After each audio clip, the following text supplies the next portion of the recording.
This story follows a group of friends, Tomasz, Anna, Julia, and their guide, Marco, on an unforgettable journey through Italy.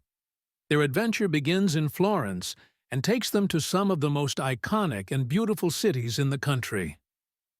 Along the way, they immerse themselves in the rich history, breathtaking architecture, and mouth-watering cuisine that define Italian culture.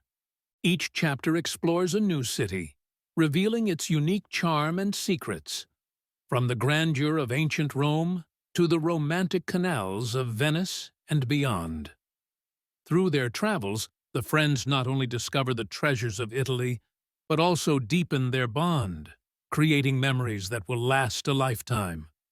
This is a tale of exploration, discovery, and the simple joys of good food, great company, and the magic of travel. The train pulled into Florence's Santa Maria Novella station, and the group stepped out into the bustling city. The air was alive with energy, locals chatting animatedly, the aroma of fresh espresso wafting from nearby cafes, and the distant hum of scooters weaving through the narrow streets. Julia stopped mid-step, her camera already in hand. Look at that skyline, the dome of the cathedral. It's breathtaking even from here. Marco, their guide, smiled knowingly. Ah, that's the famous Duomo, or more formally, the Cathedral of Santa Maria del Fiore. It's the symbol of Florence, and today we'll climb to the top. Tomasz, lugging a small bag filled with snacks he'd picked up on the train, perked up at the word climb. Wait, how many steps are we talking about? I need to prepare, mentally and physically. Marco chuckled. 463 steps to the top, but I promise the view is worth it. First, though, let's visit the baptistry of St. John right next door. The group made their way to the baptistry, its golden doors shining brilliantly in the sunlight. Anna walked closer, studying the intricate panels. The detail is incredible. These panels depict scenes from the Bible, don't they? Marco nodded, his tone reverent. Indeed, these are the gates of paradise, created by Lorenzo Ghiberti in the 15th century. Michelangelo himself admired them. Florence was the epicenter of the Renaissance, a period of rebirth in art, science, and culture. They entered the baptistry, its ceiling adorned with dazzling mosaics of gold and azure. The shimmering light reflected off the surfaces, bathing the room in an almost divine glow.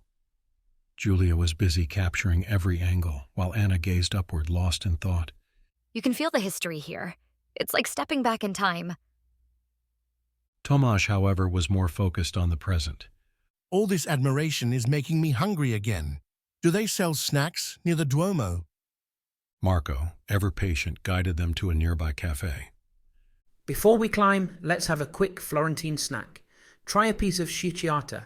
It's a local focaccia bread, often filled with cheese or cured meats. They sat at a small outdoor table, enjoying their sciacciata while watching the world go by. Tomasz took a large bite and grinned. This is what I call fuel for climbing. Who needs energy bars when you have Italian bread? Refreshed, the group returned to the Duomo and began their ascent. The narrow staircase spiraled upward, the walls becoming closer with every step. Tomasz groaned dramatically. Are we sure this is 463 steps? It feels like 4,000. Anna, just ahead of him, laughed. You'll survive, Tomasz. Just think about the view waiting for us. Finally, they emerged onto the rooftop, and the sight stole their breath. The terracotta rooftops of Florence stretched in every direction, the Arno River glinting in the distance. The hills surrounding the city were dotted with cypress trees and rustic villas. Julia leaned against the railing, her camera clicking furiously. This is the most stunning view I've ever seen. It's like a painting come to life. Marco gestured toward the horizon. Over there, you can see the Ponte Vecchio, Florence's oldest bridge, and on the other side is the Pitti Palace, once home to the powerful Medici family. Anna turned to Marco, curiosity etched on her face. The Medici family. They funded so much of the art and architecture here, didn't they? Marco nodded. Yes, without their patronage, the Renaissance as we know it might not have flourished. Michelangelo, Leonardo da Vinci, Botticelli, they all thrived here because of the Medici support. After descending from the dome, the group made their way to the Uffizi Gallery, where they spent hours admiring works by Botticelli and Caravaggio. Anna stood in awe before Botticelli's The Birth of Venus. It's unbelievable to see it in person. The delicacy of her face, the flowing lines, it's perfection. As the day turned to evening, Marco led them to a quaint trattoria tucked away in a quiet alley. The scent of fresh basil and garlic greeted them warmly. Tonight we'll try a Florentine classic, bistecca alla fiorentina, a T-bone steak cooked to perfection. When the steak arrived, its size left them speechless. Tomasz, however, recovered quickly. Finally, a meal, fit for a hungry explorer like me. They shared stories over the meal, their laughter filling the small restaurant. Julia raised her glass of Chianti. To Florence for the art, the history, and of course the food. All together, to Florence. As they walked back to their hotel, the city lights reflected off the cobblestone streets, and the group felt a deep sense of connection, not just to Florence, but to each other. Their first day in Italy had been richer, fuller, and more beautiful than they had imagined, and there was still so much more to discover. Thank you for watching. We're so glad you spent your time with us.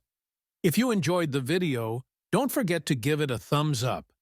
It's a huge motivation for us to create more content. And make sure to subscribe to our channel so you don't miss any new uploads. Thanks for your support, and see you in the next video.